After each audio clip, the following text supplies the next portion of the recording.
Welcome back to the Built for Anything podcast. I'm your host, Hertz, and it's episode 18.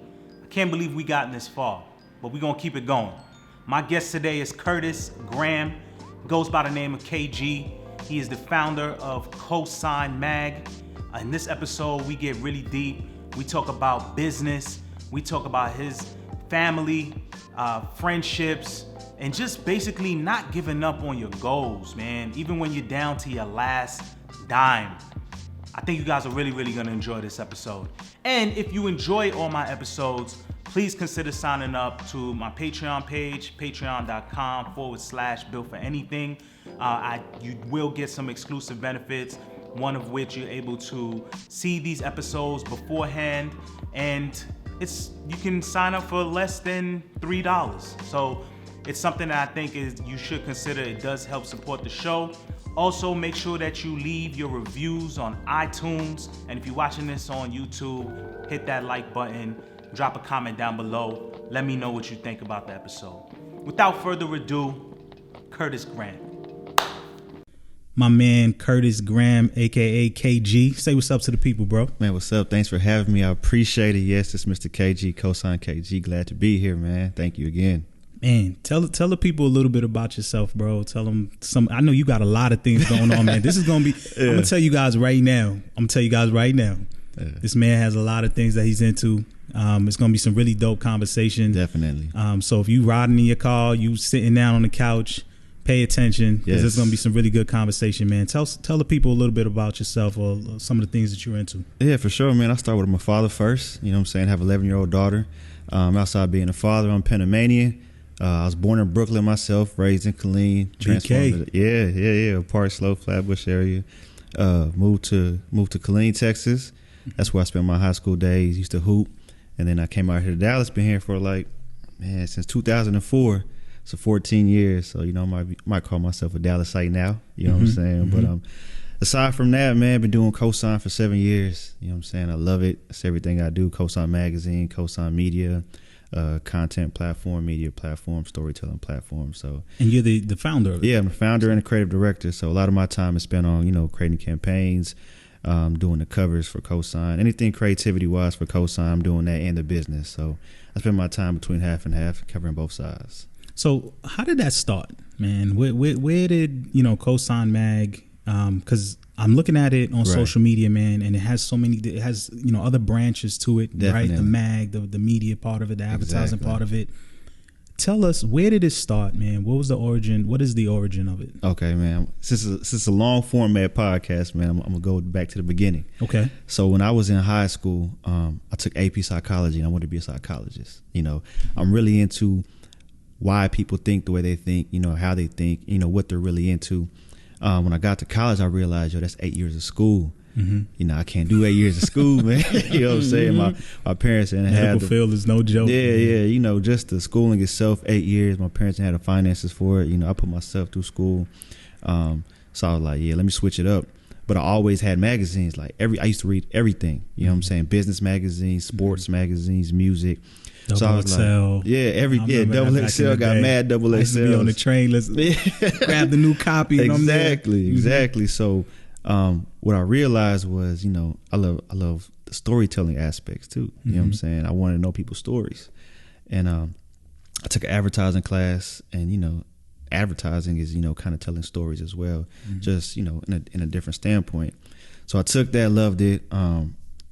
And I ended up getting an internship at Universal Music when they had an office in Dallas.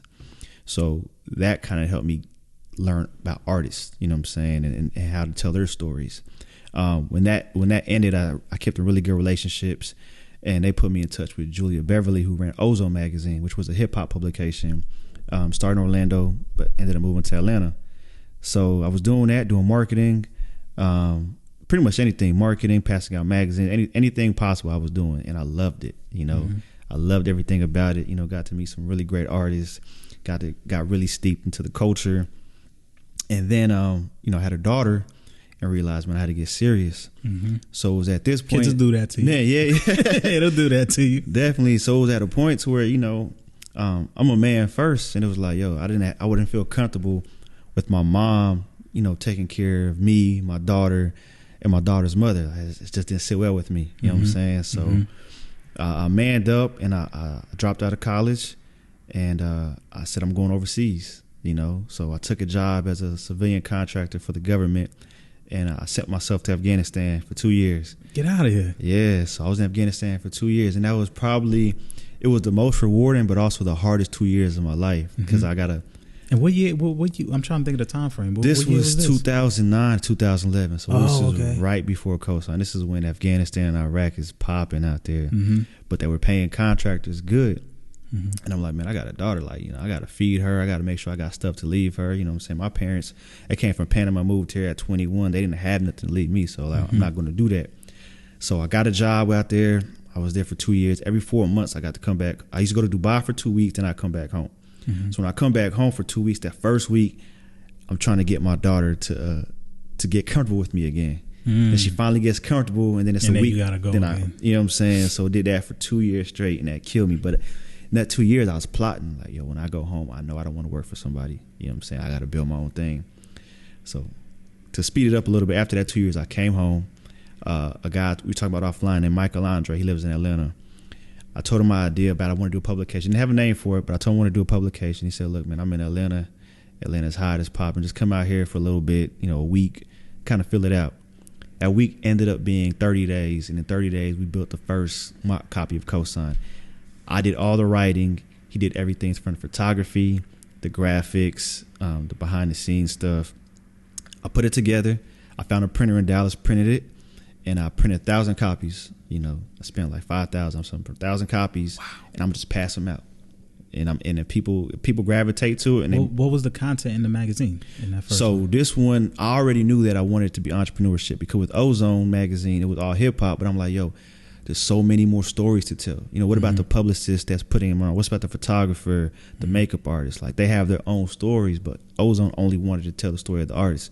I wanted to tell everybody's stories. Didn't still have a name yet. You know what I'm saying? And then how I got the name was my sister called me, and she was trying to get a car. And she was like, yo, KG, can you co-sign a car for me? And I'm like, Z, I love you. I can't really fucking co-sign no car for you. Like, that's a major stamp of approval. And it hit me right there. Like, yo, artists, entrepreneurs, creators, we all need that cosign, that word of mouth. Like, I believe in self-made, but everybody has help. You know what I'm saying? When you refer somebody, that's a cosign. You know what I'm saying? When the DJ plays your music, that's a cosign. So everything in business is a cosign. So once I got that name, it was like, yo, I'm good money. That's all I need is that name, because it translates to any genre, any vertical. So when I put that 1,000 copies out, people loved it in Dallas. You know, and then from there, I would go to every event possible, take pictures, put them on the website, put them on Facebook. This is where you can find them. And it just started growing from there, you know, little by little, started growing from there. And that's just like the gist of how, you know, Cosign started. Man. And so hopefully you guys are listening to this. You started small. Look where it's at now. Yeah. You know, people that are listening, my man got a sweatshirt on right now, Cosign. Yeah. So you really do believe in this. Man. So much that you even have it tatted on your body. Yeah. So little after, was there any alcohol involved with that night? Nah. So I'm gonna tell you how the tattoo came about. I'm gonna tell you how the tattoo came about. Like, I'm really big into documentaries. You know what I'm saying? Like, like all aspects of storytelling. Like, I'm a sucker for. So I flew my guy Michael Andre from Atlanta to Dallas around a little after when Super Bowl was in Dallas. And I was like, yo, I want to do a documentary on what the Cosign life is, because we have so many verticals. I don't think really people understand or grasp the concept of what Cosign actually means. So he was like, yeah, I'll come down. We did it. So in 4 days, all we did was film, like 20 hours a day. You know, that's all we did was film. And I was like, man, I want to do something bold for this documentary. So at the time, Yums, I'm not sure if you're familiar with Yums, but Yums was a shoe brand. Soulja Boy used to wear it. Okay. Yeah, it was a smiley face logo, real bright colors. So Yums was in Dallas. They're based out of here. And their tattoo artist was like, he's the dopest tattoo artist. You know, Zach Singer, I co-signed him. I hit him up like, bro, I want to do something special for this documentary. He's like, pull up and I got you. So, you know, we driving on the whole way. They were talking about, you know, what the documentary's about, going over content. He doesn't even know. He already had the logo printed out. He's like, just tell me where to put it. You know what I'm saying? I was like, man, I want to put it where where anybody People can could see. right? Yeah, so Right. I had it tatted on my forearm, man, and I filmed it for the documentary. Nobody even knew, you know what I'm saying? And then they were like, "Bro, you're serious about this?" Oh yeah, you all in after that. I'm all in. Like there's no plan B, man. No, you know what I'm saying? no. Like Cosign has to blow. Like there's no plan B. This has to be it. You know what I'm saying? I'm not even giving myself a chance to fail. You know what I'm saying? If I fail, I'm gonna just keep doing it over and over again until it works. So you was in Colleen, Texas. Yeah, so how did you get from? Texas. Because you mentioned Atlanta. So the transition from Atlanta to what, Colleen? So and then from Colleen to Atlanta was just a 30-day graft to build the brand. You know what I'm saying? So Colleen is where I went to high school at. There's a military base right outside of Colleen called Fort Hood. I was just there. Yeah, exactly. I have one of my cousins is just had a child, and I went over there to visit. So I'm very familiar with over there. So that's how my father actually got to the States. He joined the military from Panama. So he was in the military for 20 years, retired in Colleen, Texas. That's where I went to high school. And then as soon as I turned 17, I left Colleen.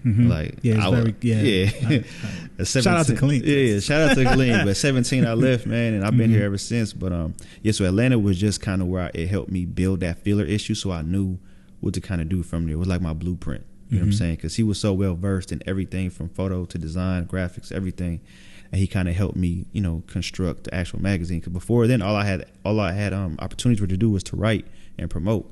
I didn't really know how to lay out a magazine, so I learned that from him. So what made you come to Dallas though, as opposed to why Dallas? Because I'm sure as you're building a brand, most people don't consider, at least from my interactions, right? When people think about building a brand, they think New York, they think LA, they think some other market, right? What was there, if anything, like what was the reason that made you say, I'm gonna try to make this happen over here in Dallas as opposed to going somewhere else? Man, really, honestly, it was my sister and my daughter. So when my sister left Colleen, she moved to Arlington to go to school. Okay. And I'm real family oriented, being Panamanian, like our family is everything. So when I graduated at 17, I moved in with her. So she was already here.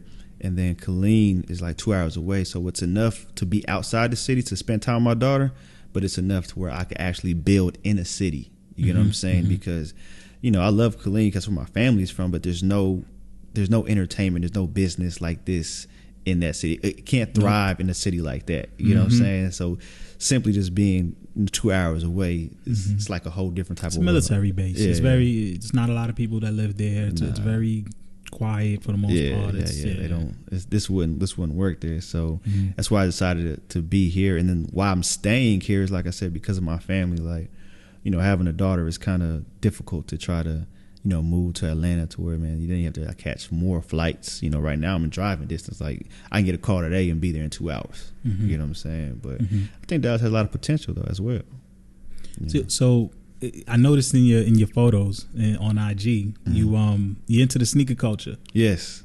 Where did that? How long was that going on for you, man? When did that start?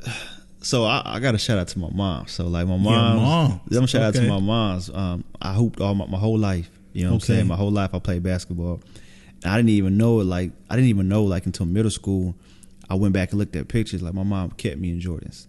You know what I'm saying? Like from like 6 up, when I can remember playing in like the little Pee Wee leagues, I looked at my pictures. I always had Jordans.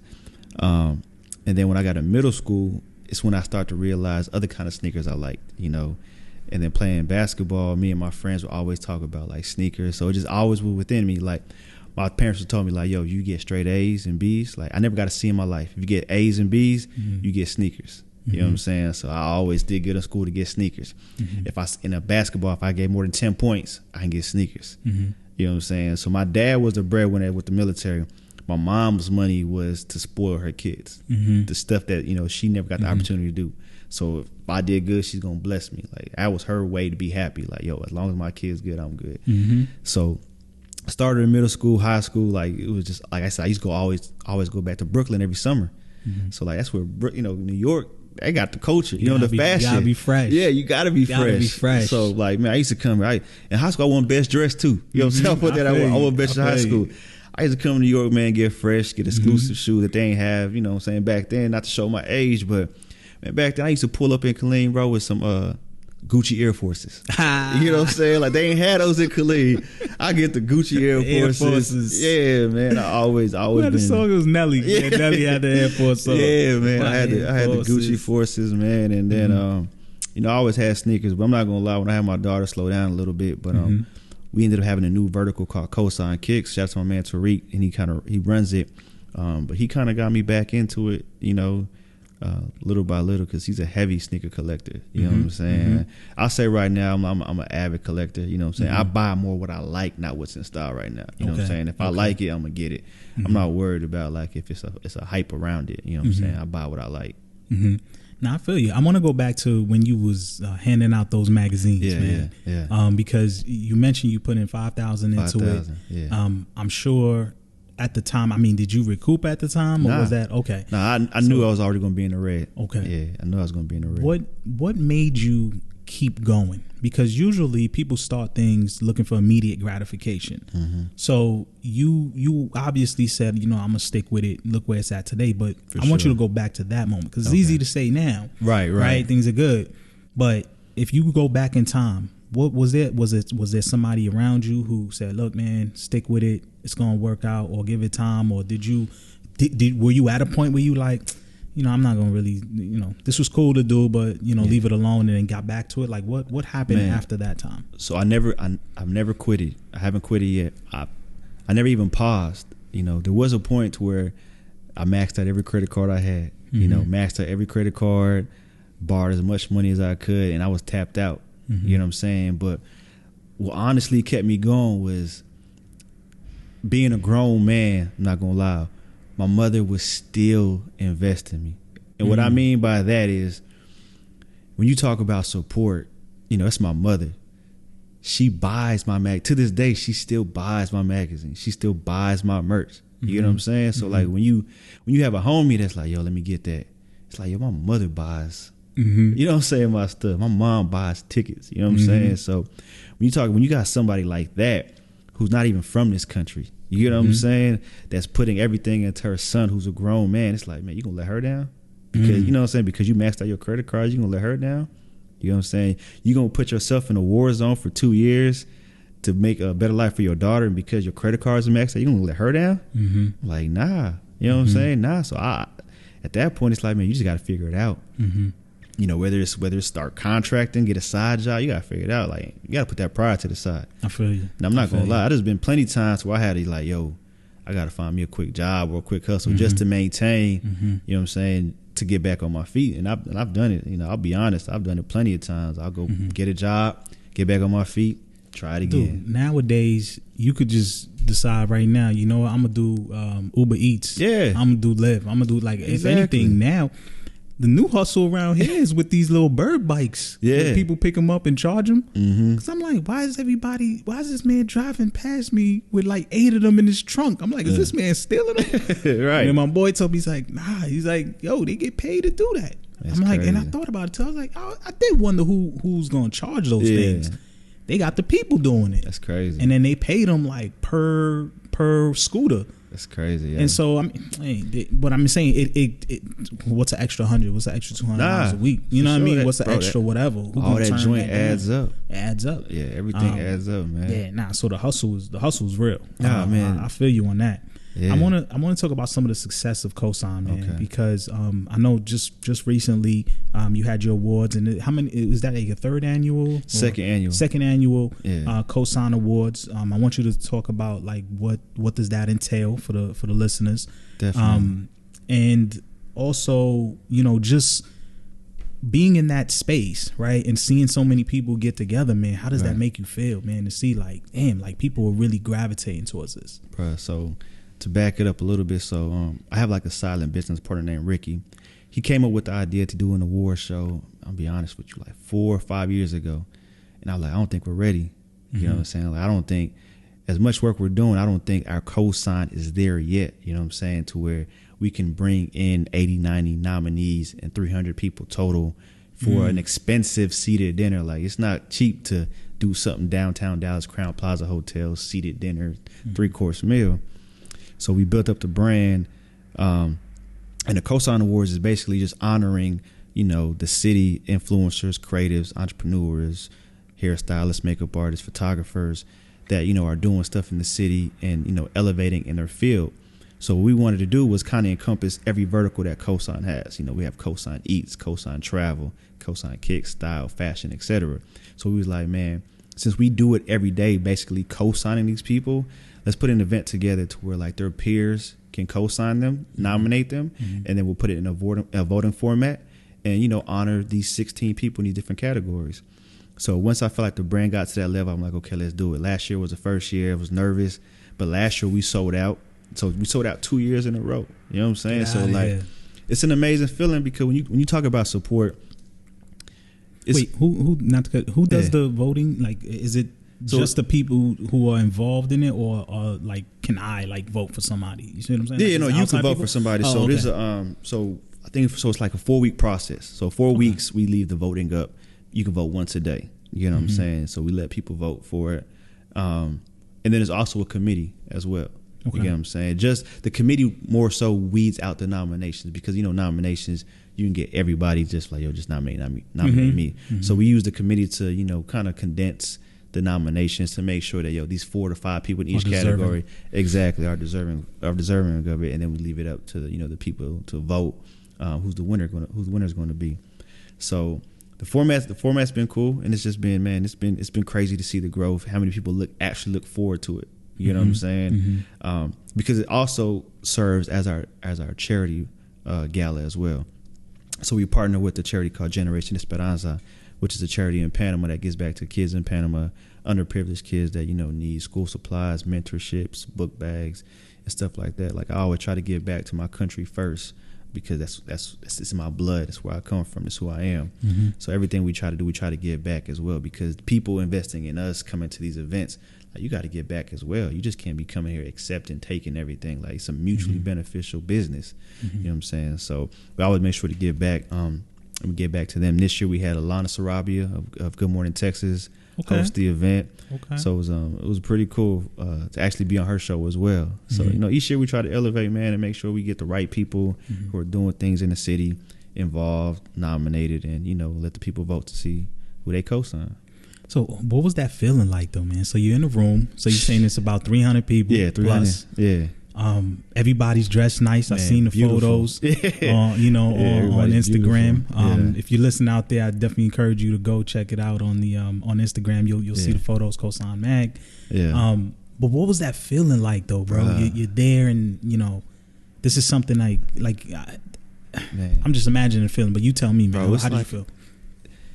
It's like, man, it's indescribable. Like, it's an amazing feeling that, bro, like, okay, some of these people are strangers. They don't know me. They don't even know what I do. They don't even know what it took to get here. But the fact that I got 300 diverse people at that, black, white, Hispanics, Asian, that's all supporting this vision that we came up with 7 years ago, and it actually means something to them. The most important thing to me and fulfilling thing was when somebody wins and they're like, yo, like, thank you, Cosign. I worked hard for this. And I'm like, yo, like, we created Cosign. You know what I'm saying? Like, they're loving it like it's a Grammy. They're loving it like it's an Oscar. And I'm like, yo, to me, I'm like, yeah. And I'm like, yo, this is just Cosign. This is just something that I was an idea in my mind that I just flew out to Atlanta to create, came back, and people liked it. And people are like, I seen a homie, he was nominated for nonprofit of the year, but he couldn't make us see at an event. So, like, people be doing these witty captions. I can't remember whose lyric it was, but he actually like exchanged like they gonna think I won a Grammy to like they gonna think I won a Cosign award. You know what I'm saying? I'm like, yo, like we're doing something right. Like the culture cosigns us. But why do you think it's like that though? Like, what do you, from their perspective, right? I know the work you put in and what you want to display, but what do you think is what gravitates them to this? I'm sure you've heard it in your interactions with people. So tell me, what is it about this particular Cosign Awards? Man, I think nothing against any other platform. I don't think there's anything like that for them in Dallas. You get what I'm saying? There's other media outlets out here, but they don't cover us. You know what I'm saying? Like they stick they stick to their circle. They stick to their side of Dallas, whatever part of the highway they're on. They stick to covering them, you know, who they're comfortable with. You get what I'm saying? Like, I'm gonna be honest.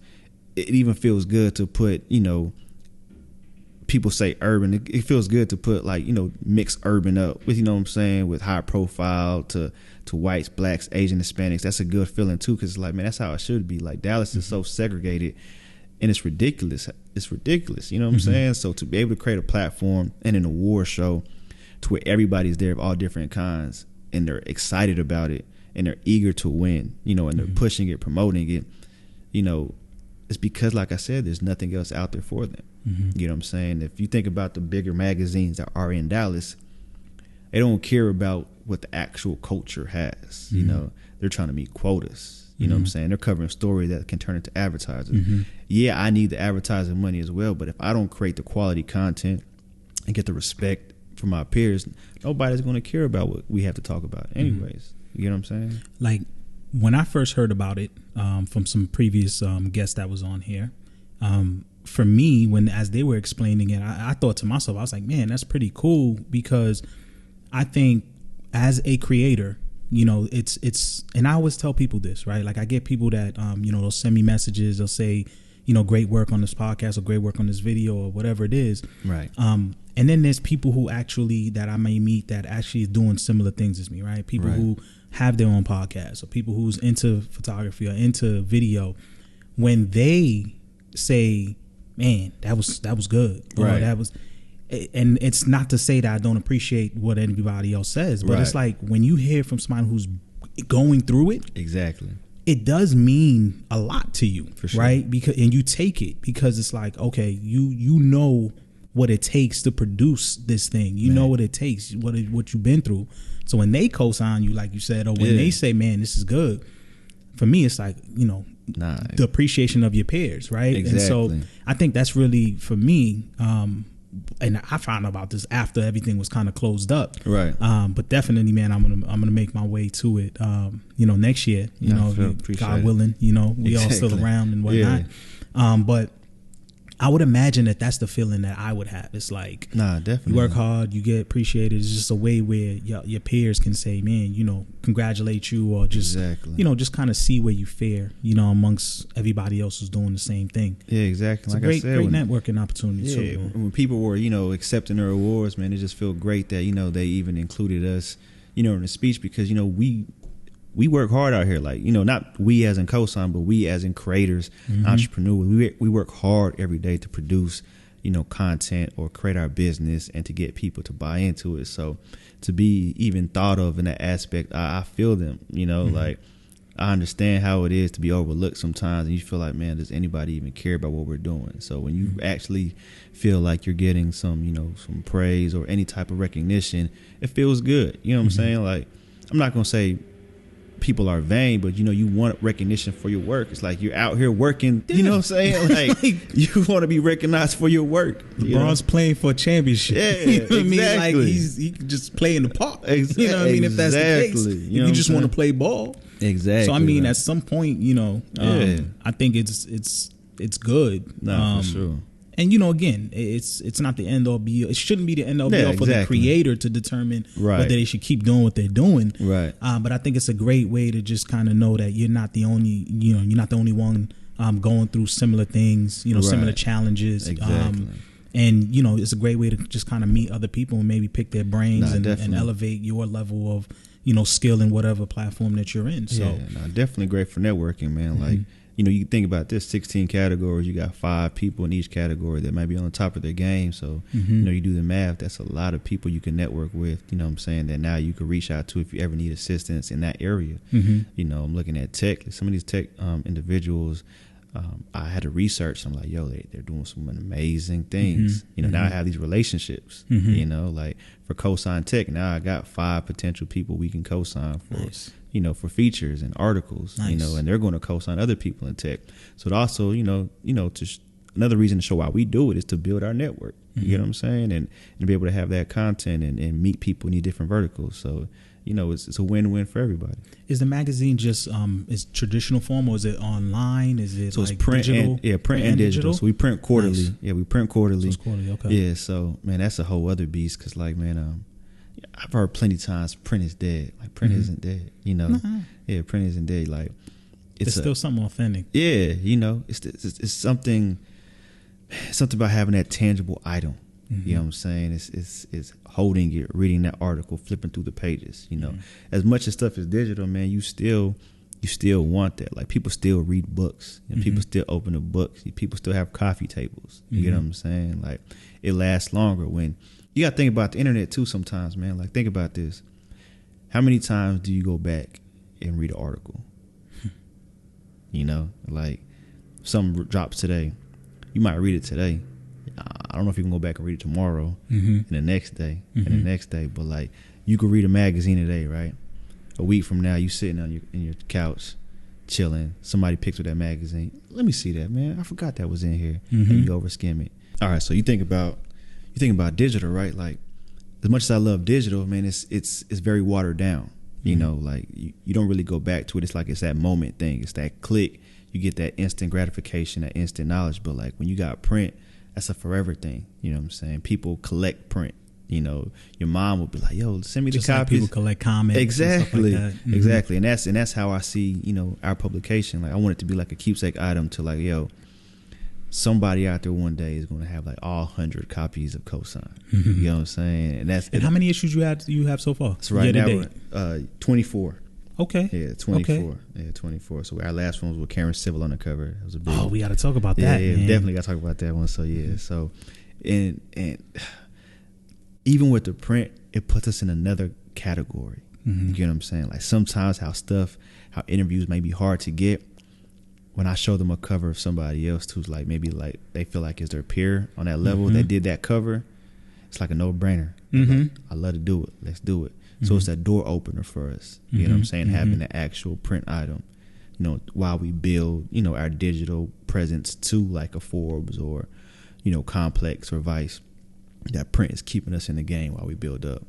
So it goes back to the word cosign, man. Yeah. I even think about it with my podcast. Yeah. When I get, and I tell people all the time, I'm like, because I know other people who do podcasts, right? And I say it's great, try to get as many people that fit, what you're trying to do, but also, man, you got to target, the people that you might think is out of reach, or the people that you might. You don't know until you ask, and as you're building up, it's gonna get easier because once you land one or two people who have a lot of a big audience or a lot of things going on, that acts as sort of like a cosign, right? Because it's like, oh, if that person is on there, then maybe this is something that I want to do, and so I think that's part of building up. So for you, Karen, was because Karen is she's big into marketing, right? I know she worked with Lil Wayne back when he was in prison. She kind of helped him do that whole strategy where he was writing to his fans. That's kind of where she got her claim to fame, right? And so for you to even have her as part of that is great accomplishment. How did that happen though? Did she reach out to you? Did you reach out to her? Was it a mutual party in between you guys? How did that work? So I reached out to her. So at the end of every year, I make a list of potential covers for the next year. You know what I'm saying? So Karen Civil was on that list. So I found some contact emails, and I just emailed them every week. Like, yo, I seen she got booked in Dallas. Email, it didn't fall through that time. And then actually what happened was I did an event called the Cosign Experience, and her manager also manages Rob Hill Sr. She manages him. So they needed a venue for an event they were doing, and I had an event that whole weekend. So I was like, yo, we're not using our venue from these time frames. If you want to do your event in there, just slide in, no charge, and use it. So I built a relationship with her. When I realized she works with Karen, I sent her like, yo, this is all the stuff we've done. This is people we have on the cover. I really need that cosign. Like, put me on with Karen Civil. She was like, all right, I'm gonna send it to her. She wants to do it, she'll do it. If she don't, she won't do it. So I sent it to her. I didn't hear back. I reached back out, like, yo, what did she say? I sent it to her. She's like, I'll let you know. And finally, she was like, all right, Karen said she'll do it, but you got to come to LA. I like, say no more. You know what I'm saying? So the cool thing about that is we flew out to LA. It was all Dallas.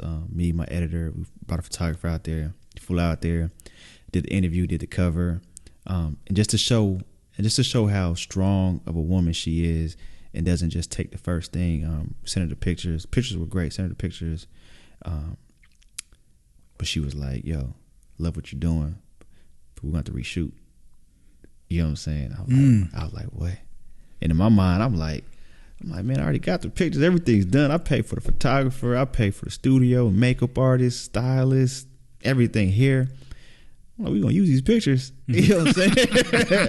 But then I realized, like, yo, when you get to a point that, you know, you're set and you know what you want, you got to be comfortable in that. You know, you can't spare your feelings for somebody else. Like, if you know, yo, I want perfection, you got to be okay with saying, like, yo, I appreciate the opportunity, but I want perfection. And that, when that hit me, I'm like, man, you know what? I'm tripping. Like, she expects perfection. I do too. I'm like, let's do it. So my thing was, I was like, dang, how am I going to get the money again to do this all over again? So I found out she was going to be booked in Dallas again. And I pitched her like the idea of, like, look, when you come to Dallas, please, let's try to squeeze out like 2 hours. You know what I'm saying? I'll rent somewhere real nice for us to do the shoot. I'll take care of everything. We just need to get it done. She's like, okay, Karen has 2 hours of time. Let's do it. So she came down. She had her booking. And then she came through. We redid the shoot. Hired a whole new team, Dallas-based team. Man, she started seeing the pictures. She was like, I see you, KG. I see you, KG. And so do you interview the people yourself or what? Yes. Okay. So I interviewed her. I interviewed her originally in LA, and then when she came back down, it was more just follow questions because a lot has happened since then. Like since the first interview, she had the show with Complex, Good Looking Out. So, you know, I had to get more information on that, see what she's been up to. So, you know, just follow up with her. What was the time frame like between that first interaction versus meeting her again? It was like 2 months. 2 months? Okay. Yeah, it was 2 months, but, you know, a lot, man. And especially in her world, a lot happens in 2 months. Yeah. So we followed up on that. And what's crazy about it is, man, is like a lot of people would have probably looked at it like, man, you know, you wasted money. I look at it as that money as an investment in a relationship because now we text each other. You know what I'm saying? Like now, like she has my direct number. I have her direct number. It's like, yo, how things going? Did you love the cover? I loved it, KG. You know what I'm saying? Can you send me some inside spread so I can post and share and get the word out? And I'm like, yo, Karen, I need that cosign. I need that Karen Silver cosign. I got you. You know what I'm saying? So it's crazy. So that you know, that investment built a relationship. So now it's like, yo, if I ever like need somebody that she knows of, like, yo, like you've seen the work we can do. You know what I'm saying? Can you? Because once you get to that point, right, you only can go up from there. Definitely. Right. So yeah, now that you have her, now you can see, okay, these people are in grasp. I can get there. Exactly. Who's the next person? And exactly. you find a big. What's that saying? When you climb a mountain, you find another one. Yeah. Go find another one to climb. Go find a bigger mountain. Exactly. Man. So you climb that one. It's like, man, let me go find another mountain to climb, man. So that's what's up, man. Yeah. So that was a really big thing for us, man. And that opportunity right there alone, like when she posted that cover, like, bro, so many other people started hitting us up like, yo, we would love to do cosign. Like, I'm not sure if you remember Yes Jules. So she's like a promoter, radio host, podcast host, creative. She does everything. Okay. She works close with Kanye West now. Okay. She was like, yo, love what y'all doing. Followed us and everything. Like, you know, whenever y'all want to do something, do it. So, like, she's in LA. That's a potential cover. We get, like, a lot of reality star, like, love and hip-hop stuff, too. You know what I'm saying? Okay. But just, you know, even with that, just kind of weeding out the people that are really, you know, doing business as well. Because, like, we stay away from gossip and negativity. You know what I'm saying? So we focus more on the positive aspects, brand building and storytelling. So if there's a storyline in there that we can use as positive, you know what I'm saying, they deserve, we'll do it. I'm glad you said, because obviously there's two sides to every coin, right? Right. You got people listening to this and they're saying, oh, okay, you know, he's just, you know, traditional steps, you know, he started here, he's moving up and sounds good, right? They're ready to, they like, you know, I'm going to start my own over here and wherever they live at, right? Exactly, yeah. But there's always two sides to every coin, boy, right? Man. So, you know, not to dwell on the things, but I think there are things that people can learn from, right? Yeah. So what were some of those challenges, man, that you had, you know, building this brand to where it's at? Man, I know it's cliche, man, but like the two things that's the most difficult that I've seen myself and other business owners face, man, is building a team and consistency. You know what I'm saying? Those are two difficult things, especially when you're running a startup and, you know, you're mainly the only person. You know what I'm saying? So building a team is hard. So, for example, you know, trying to find a peer that's, you know, maybe like 30-year-old like myself to invest in my brand as far as like their time, and then, you know, seeing my vision. You know, if they don't see your vision, it's like, man, bro, like they're already like, man, bro, I'm working for free and I'm not doing this. So it's like you already bump heads, and it's like, man, like we need to get this work done. You're not understanding, but they got whole lives to live. Mm-hmm. You know what I'm saying? Mm-hmm. So it's then like you really got to focus on internships, you know, but then you got to find those time to groom them, you know, make sure they're producing the quality content that you would produce yourself. So the whole team aspect, bro, is something we're still fighting to this day. You know, we've grown and have some finding the right people. Yeah, yeah. We have some team members now, but even now it's more so like now we got bodies, but where do they fit in? You know what I'm saying? You don't want people just around to be around. Like, where do you place these people that, you know, now believe in your vision, but now it's like, man, I don't even really know where to put them. You know what I'm saying? Because I've been doing all this anyway, so it's like, where do I put them? You know what I'm saying? And then as far as consistency, bro, it's like, you know, media is revolving, bro. There's so many, like, the fastest way in media is gossip sites. You think Shade Room, Baller Alert. It's easy. TMZ. TMZ. Style. That's what people want. Like, they want that quick gossip news. So if you're doing something like what I'm doing, which is positivity, motivational storytelling, it's gonna take that. It's gonna take that real Nipsey Hussle marathon. You know what I'm saying? Like, you really got to be in the long run. But if I stop this today and do something gossipy tomorrow, I can get 1 million. You know what I'm saying? 1 million followers. Hits. Easy. But is that the legacy you want to leave? You know what I'm saying? Is that the business you want to build? And you know, it's not for me. Doesn't mean it's not for them. But I'm just saying, for my journey. You know, that doesn't work for me. So it means something to you. Exactly. And I'm trying to leave this, you know what I'm saying, to my daughter. I don't want her growing up and having to do gospel. I want her to grow up and actually tell stories that matter to whatever she's into. Like right now, she's really into like designing. So use this as a platform to tell other designer stories, get that knowledge for yourself. You know what I'm saying? And grow from there. You know what I'm saying? But to go back to your question as far as business owner, like that consistency and support. You know how hard it is to get support. Yeah. You know, and I'm not complaining, because the thing is, you got to realize with support, is nobody owes you anything. Nope. You know what I'm saying? Nobody owes you anything. They don't have to read your posts, like your pictures, buy your product. They don't have to do anything. Nope. So it's like, man, how do you get somebody to fully buy in and support you? And that kind of goes to what we're doing right now. You know what I'm saying? Sharing my story, you sharing your story. People buy into people. So I have to gradually tell my story, whether it's through my socials, through videos or whatever. I have to get you to buy into me, to believe in me enough to support me. You know, because if you don't, you're going to keep moving on. There's so many other things you can be doing. You don't have to come to my event. There's plenty of events to go to. I agree. You don't have to read my magazine. There's plenty of stuff you can read for free. You know what I'm saying? So finding that support, I would say that's number one.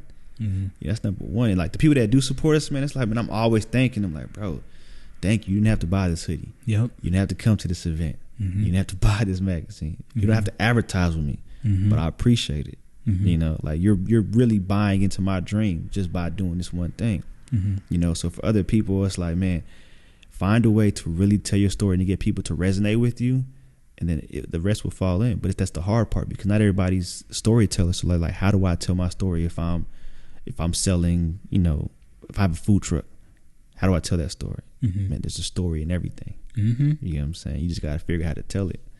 I want to talk about social media, because clearly you use that as your platform in order to kind of build up everything that you're doing. Right. But I find that you can have either a healthy relationship with social media or unhealthy relationship, right? And most people have an unhealthy relationship, right? Looking for gossip, just consuming a lot of negativity, or looking at people and thinking and comparing themselves and just, you know, falling into depression because they're not even though they don't know how people acquire any of the things that they acquire. I want you to talk about, like, what's your relationship with social media? And also, I'm imagining everybody get it, but how do you avoid any backlash, if anything, from people who may look at what you're doing and saying, you know, it's whatever, it's not up to. There's always somebody. I could tell you right now, you could have 100% good intentions for something, there's sure. always gonna be that one comment or that one person that's just like, oh, you know, whatever. You're just like, yeah, man, wow, out of here with all that. You know what I mean? But you know, and we don't want to, I just want you to talk about like how do you kind of ignore that and just kind of keep moving. Man, you know the hard part, bro, is I'm super emo. You know what I'm saying? I take everything personal. You know what I'm saying? Because I am Cosign. You know what I'm saying? Like I am the brand. So anything you say about the brand, I feel like you're saying it to me directly. And it shouldn't be like that. I need to like separate myself, but I'm like, it's still too early. You know what I'm saying? Like everything I'm doing, I'm putting my blood, sweat, and tears in. So I don't do the clapbacks. You know what I'm saying? I don't do that, but I will address the situation. You know what I'm saying? Because like as a business owner, I want to know why you feel like that. As a man, I want to know why you feel like that. You know what I'm saying? I think not to go too much into details, but I think the most recent one that I had that really hit me was last year when we first did the award show. Somebody was like, "Yo, you're copying somebody else's idea of an award show," and I was like, okay, I'm sorry, I didn't know MTV copied BET. I didn't know they copied Billboard. I didn't know that the Grammys, you know what I'm saying? I didn't know there couldn't be more than one award show. I'm so sorry. You know what I'm saying? Why do you feel like I copied somebody because I decided to do my own? Well, because you have similar categories. So that's a problem. So there can only be one award show in Dallas. You know, like why is that? Why can't I do something too? Well, because they did it first. Well, how do you know when did I come up with the idea? Like just because I'm doing it now doesn't mean this was my original idea. You know, I could have been sitting on this. Well, they did it first, so you had to been copying.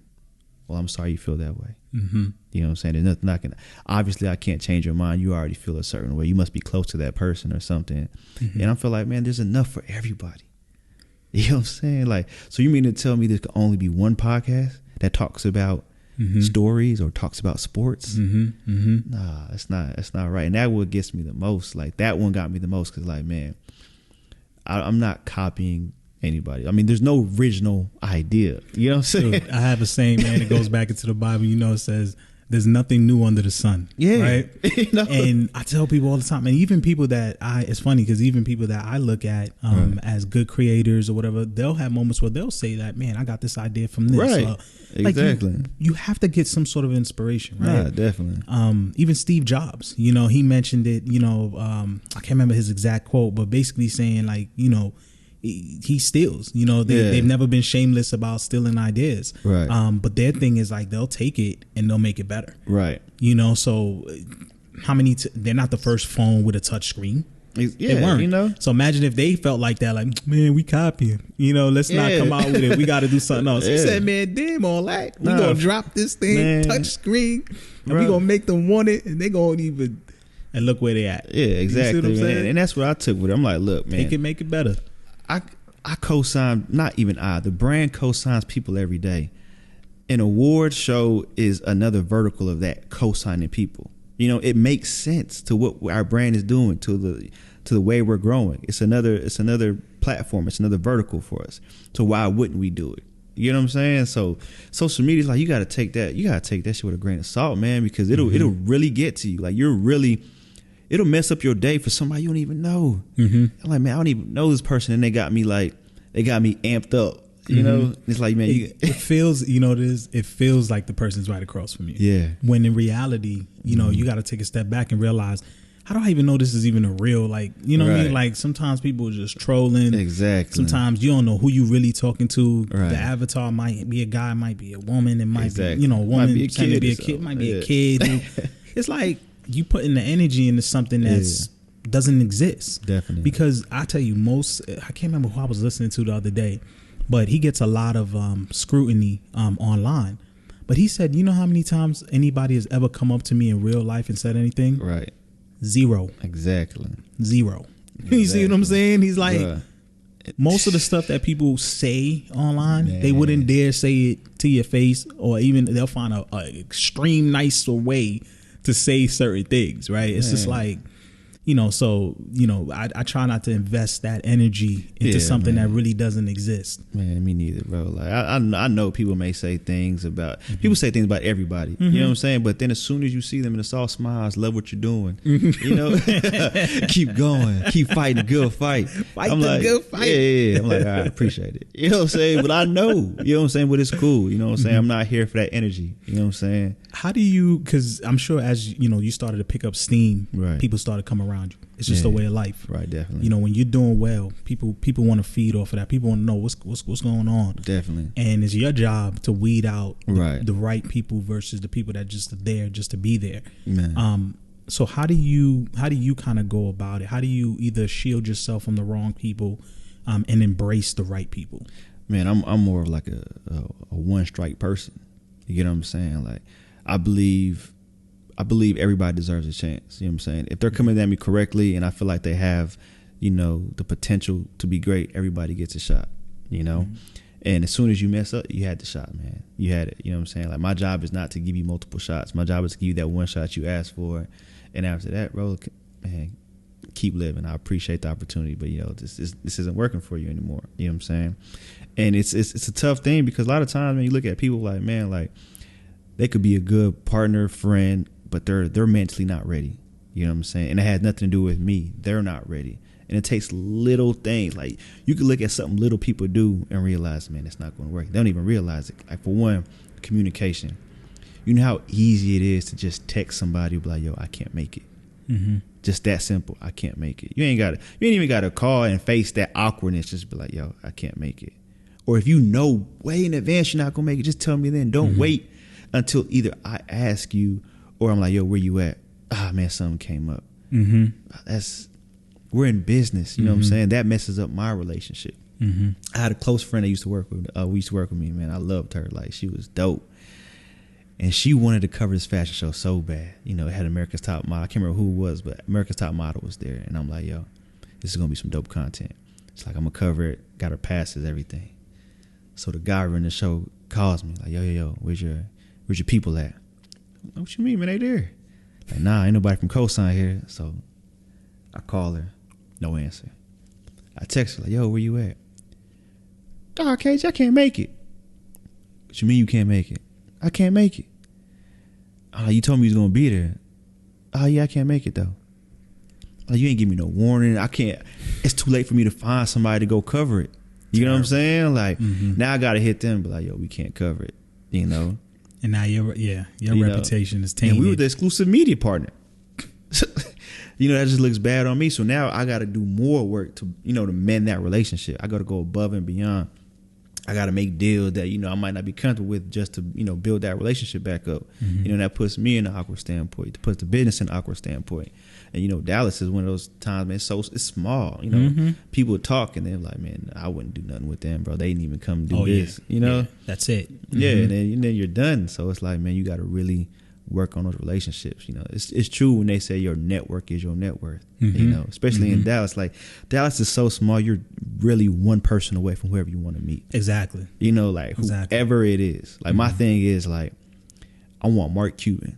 You know what I'm saying? I know multiple people that have deals with Mark Cuban. So it's like, man, I just need one of y'all to come through. Just one of y'all. You know what I'm saying? One of my closest friends is French Montana's creative director. That's like one or two people away from Diddy. You know what I'm saying? It's like, man, like one person away. Yeah, I love that analogy. You know what I'm saying? You're right there. So those relationships, you gotta nurture them. You gotta really take care of them, because if they say anything that kind of breaks that, your shot is gone, man. And it's gone. And I really try to build on these relationships, because those are worth more than money. I agree. I agree. So you also have a connection with Nike as well, right? Yeah. How did that come about, man? Man, that's another blessing. I'm not gonna lie, these past couple of months been blessings, bro. Like blessings are on blessings. Beautiful thing. So Nike came about through, they have like these influencer ambassador programs to where they'll bring like Dallas-based influencers to the Star in Frisco, because they have a partnership with the Dallas Cowboys. And it'll be to bring more awareness to what the Cowboys and Nike have going on. So the first one was around the Color Rush. It was a new jersey, the Color Rush jersey. So they brought us out there. We got a tour of the Star in Frisco. Got to see all the trophies. got to play in the practice facility, got to do some workouts. They gave us some cleats, shoes, a jersey, bro. They spoiled us. So, you know, me, I'm thinking long term. I'm like, yo, this influencer stuff is cool. I'm not an influencer, though. I'm trying to build a brand. So I turned that into content, sent it to them. They liked it, like, okay. So the next event, it wasn't an influencer event. It was a media event. They're like, man, let's bring Cosign back. So they brought me back for the media side. I did the same thing. I'm like, okay, Cosign doing their thing. Then the next event was the opening, which is like the best high school football players in the world, country. They bring to the Star in Frisco with Nike. They brought AB out there, all different types of NFL players. Okay. And I was one of 2 Dallas media outlets. Everybody else was Complex, ESPN, Bleacher Report, Up Rocks, BuzzFeed, and I'm one of the only 2 Dallas media outlets. So you know we got to show out. You know what I'm saying? Create that content. Then this last time, so we've done the influencer, we've done the media, we've done like the exclusive opening. They have an opportunity to for somebody to do a campaign around the Sideline Charlotte hoodie, which is a new product, which is basically so injured reserve and inactive players can wear it on the sideline. And the goal is for these players to wear this hoodie on the sideline straight to the streets. Okay. So they can wear it on the sideline straight to going out with their friends, a pop-up, a kickback, anywhere. So they wanted to partner with a platform that could show the lifestyle behind it. Not just write about it, but like, yo, they want to embed the culture and lifestyle into it. So they was like, so the dude, the media relations director in Chicago actually called, said, I got this opportunity. Do you want it? Give it to me. Do I want it? Yeah, do I want it? Sent me like the deck, the concept, man. Told me I have free creative control. Man, I tapped some 4 influencers that I felt like could really bring it out. Picked a location that kind of showed Dallas. We did photos, videos, editorial. Super nervous, sent it to them, and they loved it. You know, then they actually did a release event where they printed out like 3 or 4 of our pictures on a large scale for the event. DeMarcus Lawrence came out, did like a live Q&A. They had drinks, bro. It was amazing to see like a campaign for Nike we did blown up at a huge event. You know, top of the top people in Dallas with their Cowboy players, with their Nike reps.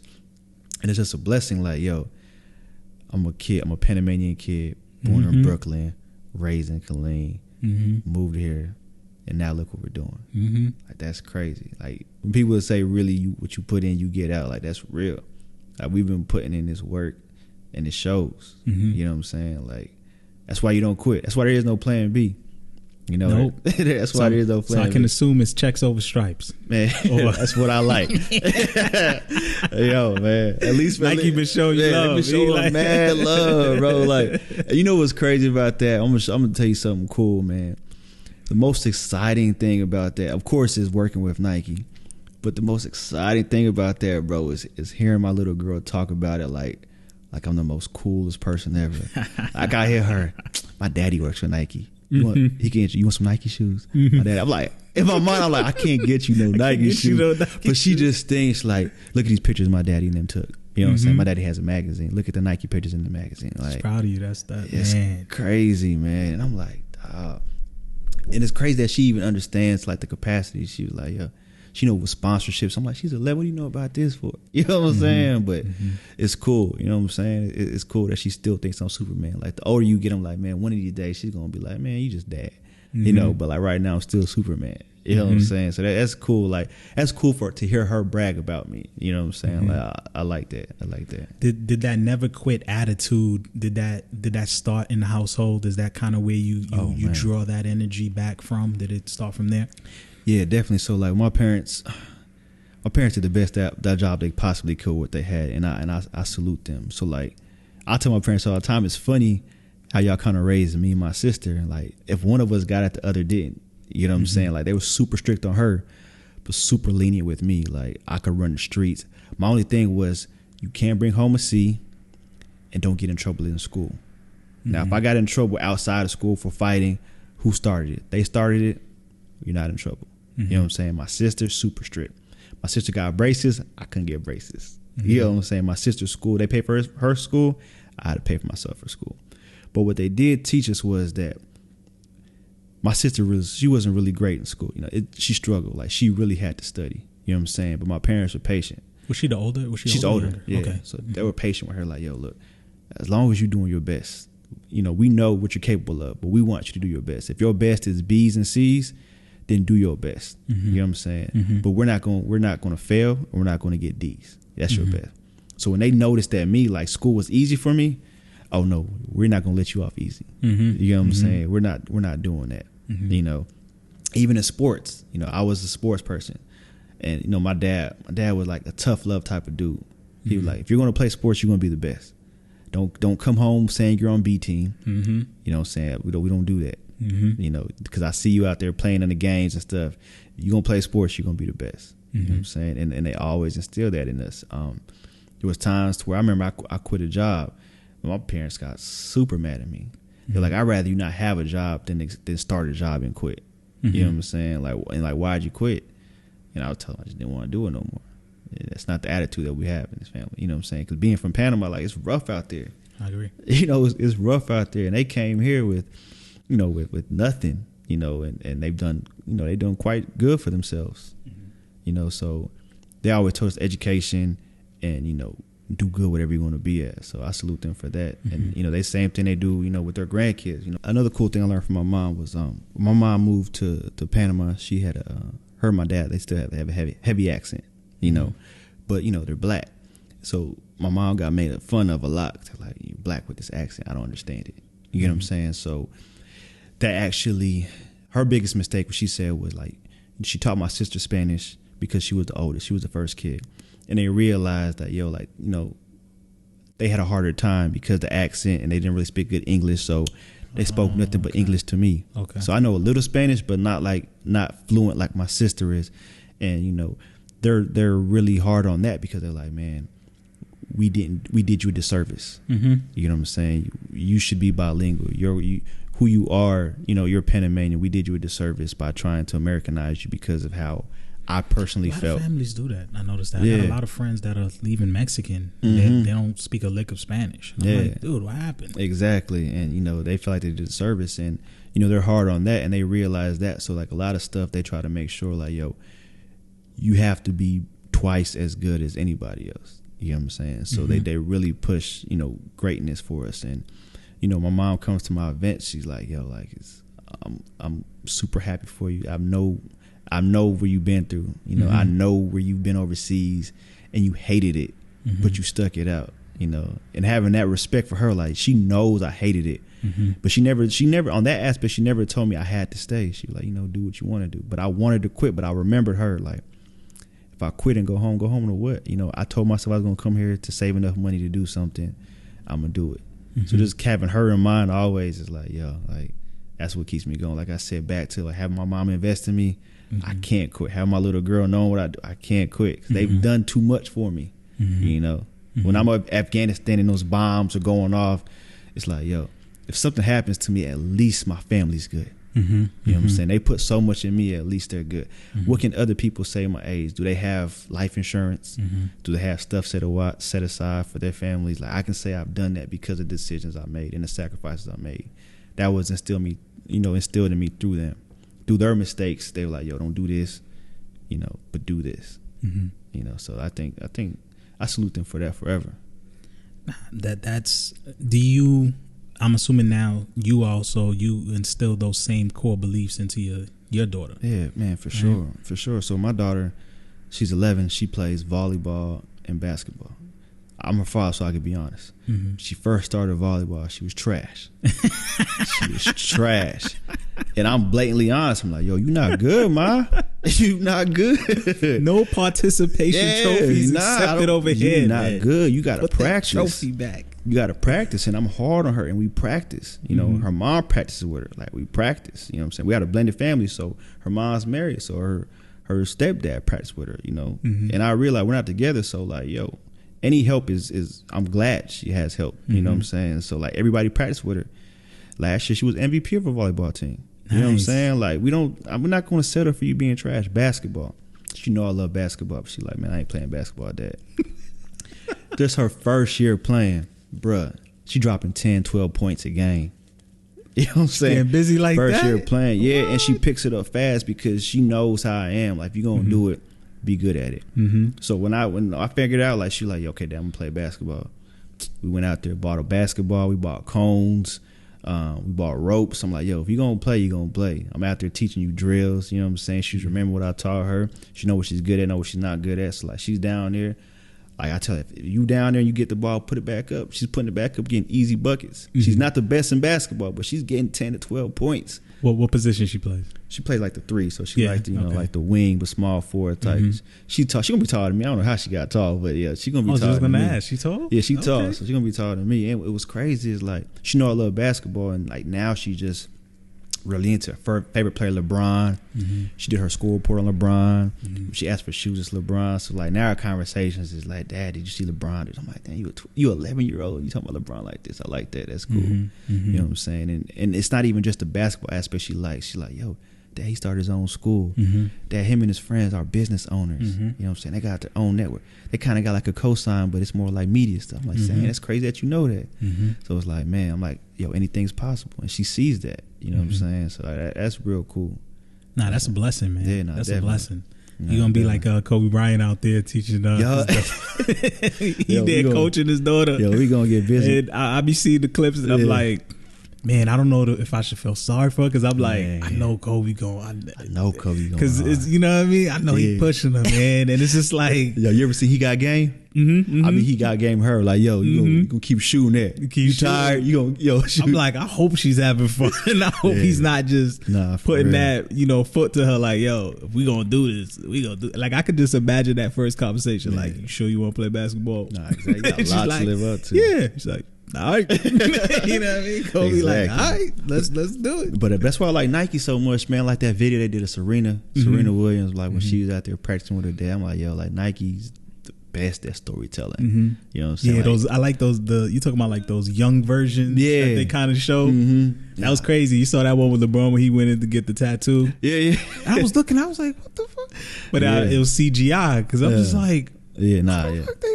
Nah, for sure. I'm like, how the hell they can't look just like LeBron? Like, what? Yeah, man, it's crazy. I was like, did he really? I was like, I know he ain't had nobody following him back then. Yeah, back then. In anticipation. I'm like, yeah, we wouldn't even think like CGI that. CGI is so crazy, man. So they was able to reproduce it. So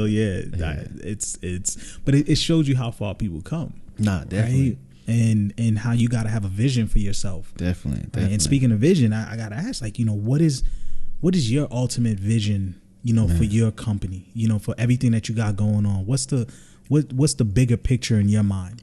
Man, so I tell people all the time, yo, it's not about money, but Vice is worth $4 billion. Vice started off as a magazine, just how Cosign did. Vice grew into documentaries,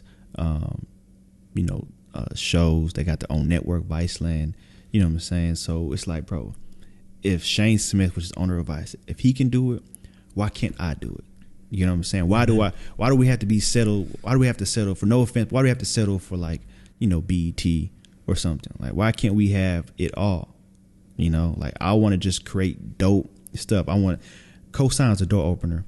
Mm-hmm. After, the magazine, I want to take that to build documentaries, scripted, unscripted television shows, projects like that. On network, you know what I'm saying? I want to be able to tell stories all over the world of like, different types of cosigns and different cultures. You know what I'm saying? Like, cultures of China. I want to do a documentary on my native country of Panama. You know what I'm saying? That'd be dope. Yeah, man. Like even in the storytelling aspect, as far as like, yo, I'm Panamanian. People still don't know that, yo, there's black people in all different types of Latin American countries. Like, we're everywhere. And I don't know why don't you understand think that? Yeah. So that's the documentary I wanted to like. That's my whole vision is, man, telling stories on every medium, whether it's creating a podcast network where we're telling different stories, audio, whether it's the visual through the videos, still the written format. Storytelling. Yeah, that's my goal. And it's like, man, I've seen Vice start off as a punk magazine and create this media powerhouse. I've seen Complex do it. So what makes them different from me? You know what I'm saying? I agree. It's just the hard work. Yeah, that's it. That's it. That's it. So that's my vision. So when you see Vice or Viceland or Complex or Forbes, and you see how they start off maybe just doing a magazine. Now they got these experiential events, conferences or live events. That's where I want you to see Cosign. I want you to see different aspects. So you got the awards, you got the Blueprint Summit. Like, we're building these verticals to where they can be integrated anywhere. You know, right now it's in Dallas, but you're going to see this nationwide, global wise. Worldwide. Yeah, you know what I'm saying? Why It's going to be global. Like, bro, what? Exactly. Why not? That's the only thing. Why not? Why can't we? Hey, you know, it's fun because it goes back to you remember when Derrick Rose, back when before the year he got the MVP. Mm-hmm. I remember they have like this clip where they was asking him, like, you know, you say you wanted to be MVP this season. And he ended up being MVP that season. That was the only time he was MVP. Right. But you see him in the interview, and he's just like, why not? He's like, why can't I be the MVP? Exactly. You know what I mean? Like, what's wrong with that? You know, what's like? There's nothing wrong with wanting that. No, definitely. You know, now words carry action, right? Words have heavy meaning, you know, and there's usually a lot of, you know, a few words can carry a lot of action behind it. Right. But I think when you put it out there, and I get so many people that I'm just like, they're scared to say it, right? Because they don't want to be held accountable. Exactly. You know, some people think, oh, if I say it, somebody's gonna take my idea or whatever. And I was telling them, what's yours is yours. For sure. You see what I'm saying? If it's for you to go out and get, then I can't get it. Exactly. You can't get it. Somebody else can't get it. If it's waiting on you, and it's just on you to pursue it, nothing I could do to stop you from getting it, right? Definitely. But it's like people, you know, they don't want to say it, right? You know, and so I always tell people, like, hey, here's my grand scheme. You know, here's what it is I want to do, right? And I put it out there, and I always tell people that I don't put it out there just like for the other person to. I put it out there for me because I know once it's out there, in the universe, then I'm committed. For sure. You see what I'm saying? Because that's that, and I think that's really the thing behind it. It's like if I tell you I'm going to do something, I never do it, then you're going to look at me like somebody who just doesn't do whatever they say they're going to do. Nah. And so for me, it's like you put it out there, you're almost committing yourself to this process. You're saying, definitely. I'm going to at least accomplish this. And so for you, man, putting it out there, you know, as far as what you want, you know, there's going to be steps. You know what I mean? You know, you don't know if it's going to take 6 months from now. It might take 6 years from now. Who knows? Yeah. But that's your target, and you got to have that target, man. And the crazy thing I tell my close friends is, bro, look to where Cosign came from, and I still don't believe I've given it 100% yet. Mm-hmm. You know what I'm saying? I'm gonna be completely honest. I haven't put 100% in the Cosign yet, and we've accomplished so much. So it's scary to like, okay, if I really want this to be $1 billion media company, wait till I can get to the capacity to be able to put 100% of my everything into this. It's gonna be crazy. Like, there's no reason why I can't do it at that point. You know what I'm saying? So right now I'm taking that slow motion. I'm jogging, but it's like I'm about to get to that corner towards I'm about to sprint that corner and speed it up a little bit. You know what I'm saying? And then I'm gonna jog it out. I'm gonna come back around the next corner and sprint. That's right. And I'm gonna start lapping people. You know what I'm saying? And that's how I feel right now. You know, I feel like I put in the work. I've been patient. I've been respectful. I've took the jabs. I took the punches. I sat back. Now it's time for some Creed 2 stuff, man. That's it. That's you know, it's time for some Creed 2 for that next level. Yeah, that's what I'm ready for, man. And I never. That's why I didn't even mention like media companies locally that, you know, may feel some type of way, because it's like, man, honestly, the local magazines that, you know, that don't cater to us, I'm not even worried about y'all. I'm looking at Complex like, y'all got a problem, I'm coming for y'all. Vice, I'm coming for y'all. You know what I'm saying? That's who I'm looking at. That's where I base our blueprint. Like, okay, I'm basing it on the national if I'm already there, because that way when I do get to that level, I'm ready. I'm not nervous, scared like, man, what are we gonna do? I'm already acting if we're there. I just gotta wait for that shit to catch up. You know what I'm saying? It's funny too, man, because I'm sure when you tell certain people, they may look at you like, oh yeah, you sure? Like, dude, you like, how you gonna get there? Like, come on, man, let's stay over here, or let's stay in this little box. Definitely. And I always say, like, yo, if your dreams don't scare you, you're not thinking big enough. Like, it should scare you. It should make you feel like, shit, man, what if? Yeah. You know what I mean? Exactly. Like, what would it be like to be there? And it's just like, I'm gonna go for that. I'm gonna try that. Man, why not? And some people don't even wanna. Bro, it scares them. It's like, nah, I can't handle that. I don't really want to do it. What's crazy, like, yo, if it's already been done, like, bro, that's where you know it's possible. You know what I'm saying? It's not like you're trying to invent something that's never been done. It's been done. So that means to you, like, yo, it's possible to do it. Like, just what are you going to do to get there? You know what I'm saying? And with my journey, what I've done to get there is I've maxed out these credit cards. Super Bowl, when it was in Dallas, when it was freezing cold, ice on the street, nobody was on the road, I was on that road driving 20 miles an hour to make sure I go to these events to give out magazines. That's what I'm willing. I'm willing to get in an accident. God willing that I'm making it out of it, but I'm willing to sacrifice that to get that product out. So, Super Bowl is not in Dallas that often. I got to take advantage of these little things when I have these opportunities. I agree. The no sleeping, you know what I'm saying? The driving all over the city all day, driving to Houston for a possibility to do a cover or an interview. Not guaranteed, but that possibility. Are you willing to do that for your dream? You get what I'm saying? Are you willing to run that marathon, or you want it now? Because it's not going to happen now. You know what I'm saying? That's what I tell my team. And, what do you do when, nobody's watching? Yeah. What do you do when you put stuff out there and you don't get that feedback? You don't get, it's quiet. Yeah, for sure. I could tell you, even as like building this podcast, in the beginning, like, I put out stuff and for me, it's like, and you get people that's like, do it for yourself, don't worry. That's cool, but let's be real. You know what I mean? Like, let's keep it a buck. You're not going, if it takes you 4 or 5 hours to do something and you put it out and all you hear is crickets, man. You know what I mean? You like, I could have put this 4 or 5 hours towards something else. That's real. And so it's like, you do that in the beginning, but you got to break through, right? So it's like, I would do it, put it out, do it, put it out. But each time I was doing it, I felt like I was getting better. Right. And I said, okay, what's the expectation for me? It was just like, okay, just try to get better each episode. Definitely. Try to learn something new each episode. Try to, just put a little bit more effort in each one and just keep building and keep building. Right. And, there's a saying, if you build it, they'll come. For sure. And I just kept building, just kept putting it out. And then once it started to like gain traction, people started making comments. Yeah. People like listen to it. People that I would kind of force to listen to it. Right. Now they messaging me, y'all like that last one. Yeah, exactly. Like I just said, let me let the work speak for me. Right.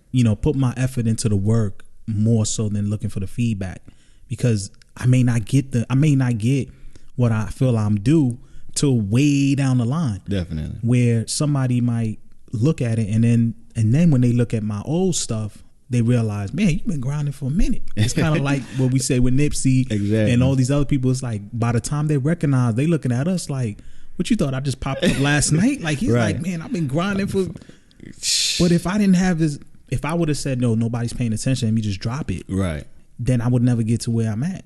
You see what I'm saying? And that was his mentality. And so for me, it's just like my thing is just keep working, keep putting out good stuff, and then once you get there. Like you said, one person might pay attention to it, and then when they say, "Let me see what else you did," exactly. That's when it's like you got to work like 100, many people is listening to it. Because if by the time they're ready to listen, you don't have it, your old stuff ain't good, or you didn't put in 100%. Yeah. Then they listen to the old joint, they're like, "Oh no, you're not, you're not ready." You know what I mean, or you're not serious. And that's why you always got to be ready, bro. Because like I'm gonna tell you a recent example. I did Good Morning Texas interview. I have people all over this DFW now, like different type of businesses on my website looking at me like needing my help. If I would have slacked on my website and they would have looked on my website, I'm like, I ain't got the right content. They wouldn't be calling me. You got to stay ready. The award show, we got 100,000 visits in a day. If my website like was trash, it's like I would have lost all those eyes because now I don't have nothing for them to stay on my website for. But I'm like, so you streamed it did you stream the event? Nah, to the website? So what I mean by that was, so like, you know how people are like after you go to an event, you want to see those pictures. Oh yeah. You know what I'm saying? Like you want that recap. So my photographer Ian, shout out to him. He left the event at midnight, went home, had the pictures to me like 5 a.m. So that Sunday, you had content. I had content already. When I put that out. Recap, link in bio, crazy. I'm looking at Google Analytics, jumping. You know what I'm saying? And my team was strategic. Let's put some content on the site so while they're there looking for their pictures, they have other stuff to look at to keep them there. Because these are new eyes. You know what I'm saying? A lot of these nominees we don't really know. These are new eyes. You know what I'm saying? So you got to think steps ahead. You can't just be like, I'm going to do this event. It's going to be cool. People get their pictures. Nah. What else can you get from that? You know what I'm saying? You got to think 2-3 steps. You got to wait way to build more content from her, you know what I'm saying, and what you're gonna do with it. That's why I'm riding this award show probably for the rest of 2018. Do it. You know what I'm saying? I'm riding it out, man. You know what I'm saying? Drop a little photos. Yeah, drop photos, video clips. You know what I'm saying? Like, bro, you gotta keep them. You gotta keep them there. Keep them on your site. Keep them on your page. You know what I'm saying? Even with social media, you gotta learn how to take social media, take it all off there onto your website, because you can't monetize social media. That's just like, I'm gonna get you there. That's just to get the eyes. You gotta transfer those eyes, man. You know what I'm saying? That's why I put a little bit on social media. Go to the site for the rest. Go to the site. Dude, I just, like we were talking the other day, man. I just completed it. I'm just fine tuning it now, but I'm looking to release, announce it, I should say, or make it go live this week, man. My website, like my official website, HurtsPierreLewis.com, like where everything's there, like you said, because you can't have everything living on social media, because if something happens, I've seen plenty of people who had a big following, something happened with their account, gone, nowhere else for people to find you. That's it. So you gotta have one place that's your home, where it's like, okay, yeah, I'm on this, I'm on Instagram. You gotta use them the way they're using you. Exactly. Because they're using you for the attention that you bring in. By having other people come and click on you, they are able to sell that attention to advertisers. So they're pimping you. Exactly. You gotta pimp them too. You got and to say, okay, you want to check me on IG? Cool. By the way, if you want to know more, you want to check something else, go over here. Gotta go to my site. And now after a while, people gonna start saying, man, I ain't seen nothing on IG. Let me go check the site. I'm just go straight to the source. Right after a point, it's like, I'm gonna just go straight to the source. This stuff is cool. I'm gonna go there. Definitely. And so I'm with you 1,000% on that, man. Man, for sure. What's your definition of success, man? That's a good one, man. Honestly, to me, man, I know this cosign is going to work, but whether or not it works to the magnitude of, I believe, success to me is to raise my daughter morally correctly, have her be the woman that she wants to be, and get the most out of life. Because when you have a child, it's no longer about you. You know what I'm saying? It's no longer about me. I agree. You know what I'm saying? As much as I love Cosign and blood, sweat, and tears, I love this person more. You get what I'm saying? If granted something happens to where it's like, yo, I need to give her more attention, I'm going to have to reduce my input into Cosign, because that's a child, that's a life I created that has nothing to do with Cosign. She didn't ask to be here. So success is raising her to be, a woman of God, to be a hustler, to be motivational, to be a leader, not to be a follower. A lot of kids out here are followers. That'll be successful. If I can look at her at 18 and she doesn't have to go to college, but if she's happy and she knows what she wants to be and she's following her dreams, man, I'm good. I'm good. I'll be cool doing Cosign from Dallas as long as she's good. That to me is a personal success. But I mean, if Cosign goes to this global thing, that would be a cool aspect to have. But it's not my end all be all. You know what I'm saying? I can't take Cosign with me when I leave. But when I leave, I want to make sure she is taken care of. Leave a legacy. Yeah, for sure. What's one thing about you that people don't know? That you don't mind sharing, of course. Yeah, no, of course, man. One thing people don't know about me, I try to be open. I mean, everybody knows I'm Panamanian now. One thing people don't know about me. Or one hobby, one thing you like to do that you probably haven't shared on social media. This is lighthearted. I don't think people, when people see me, I'm so laid back and cool. I don't think they really know like my real personality. Man, when I say I'm a movie buff, like, yo, I watch romantic comedies. I watch. I'm the same. Yeah, like, yo, like my movie palette is not what you think. As much as I love Belly, I love 10 Things I Hate About You. You know what I'm saying? Like, I love Euro Trip. You know what I'm saying? Like, I don't care. My sister's favorite movie is Dirty Dancing. If she's like, yo, KG, let's watch Dirty Dancing, I'm right there with you with some popcorn. Let's do it. Let's watch Cry Baby. You know what I'm saying? Let's watch 16 Candles. I love movies. I love concepts. I love to know, like, I watch a movie and people be like, that's a good movie. I watch the movie and I'm like, man, I wonder what happened to them. You know what I'm saying? I wonder what's next. You're in it for the story. Yeah, I'm in it for the story, man. So, like, I love all types of movies. And, like, I don't like the people categorize me. Like, you probably like Paid in Full. Yeah, I like Paid in Full. but I like this too. You know what I'm saying? I like Euro Trip. I like everything. But I like Spanglish, Adam Sandler movies, so I don't think people know that about me because when they see me, they like, man, he just cool, laid back. You know what I'm saying? He probably they got a perception. Yeah, they got a perception, man. Don't put that on me, man. I like what I like. He's a cinephile. Yeah, man. I'm the same way, man. Yeah, I feel like you, man. like, I'm a sucker man. for a good movie. One of my pet peeves, I'll go to the movies and watch something by myself. Like if I really want to see something, bruh. Because the worst thing is, man, when you got to drag somebody to watch a movie that they don't really want to watch, that should be, it just ruins it for me because it's just like, I be into what I'm watching and I'm like, and if the other person ain't really enjoying this, like, man, I can't even get the feedback. Yeah, like, we you can't even bugging, talk. like, you just see what just happened? Yo, you missed that. Like, yo. They don't get it. And I'm like, oh. So like, I just like Aquaman, I'm looking forward to seeing. There's a couple movies, man, that's coming up before the year is out that I'm looking forward to. Everybody's talking about that Lion King. Oh man, joint. I gotta watch, like, bro. That's monumental, bro. My childhood. I was saying like, I gotta find an excuse to go there, but you know what? Fuck all that, man. I'm gonna roll up there. Yeah, you gotta pull up. I don't care. I'm pulling up. Hood and everything. Like, daughter or not, I'm gonna watch Lion King. I'm here to see Lion King. Yeah. I'm gonna do that, bro. I'll be like, give me a ticket, adult ticket for Lion King. Now, real talk. You ever seen La La Land? Yes. Bruh. It's my joy. That's one of the best. Classic. Bro, even like that, like I'm like the cinematic, the way they even the way they ended, like, you gonna think like, they gonna be oh shit, like, spoiler alert. Yeah. if you ain't watching it, you bugging. Yeah, but I'm like, don't blame us. But like that's life though. So that was like, that was dope, man. But yeah, like movies, like, bro, that's one thing I don't think people really know, bro. But it's crazy. Like, man, give me a good movie, I'm good. It's also like a downfall too, man, because I'll get stuck watching movies for a couple hours. And be like, man, I got mad shit to do. Is a sin. I'll run through an Ozark series or easy. Especially nowadays, you can watch on your phone. Like, you could just be on the go and still keep up. Yeah.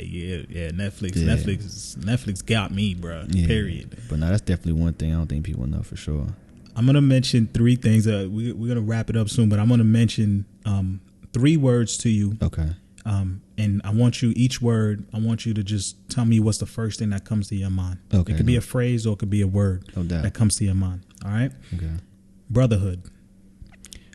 I also think family. My cousin KD, Jesse, Alex, B Mills, people I rock with. Entrepreneur. Man, I automatically think of Karen Civil, no matter anything that's been faced with her, like, controversy, she overcomes it and grinds it out. I also think of freedom. Freedom. Free? Yeah, freedom. Freedom to do what you want. Freedom to live how you want. Freedom to travel. No constraints. Music. Soul. Music for me is like it's like a soundtrack to life. It goes towards my moods, whatever my soul feels. Like a song can make me depressed, can make me feel sad, can make me feel happy, amped up. It's my soundtrack to life. It's like theme music. You know what I'm saying? It drives your day. Yeah. Totally agree. All right, man. Before we go, was there anything that you wanted to mention? Anything that I didn't cover? Anything you wanted to talk about? Man, I really just want to say, man, though, this platform is dope. It's amazing. I like the deep dive, and I want to say, man, it's an honor to be co-signed by you, to be on your platform and what you're doing, and we definitely support and co-sign you as well. Appreciate I think the whole thing what we're doing is being reciprocal and paying it forward. So this platform, if this is your first time listening, I definitely recommend people continue to listen to the other episodes, man. It's one of my favorites, and I'm not saying it because I'm here right now. I'm saying it because it's like I'm a storyteller, and to be able to tell your story open, in this kind of platform is amazing. It's kind of therapeutic to get it all out, and kind of think about it. Man, I did come a long way. So thank you. I appreciate it, really. Nah, I appreciate you coming on, my brother. Let people know where to find you, all your social media. Damn, I know it's a lot, so I don't know. Maybe you just want to direct the one place. I'm keep it simple, man. Go ahead. So Instagram is Cosign KG and Cosign Mag.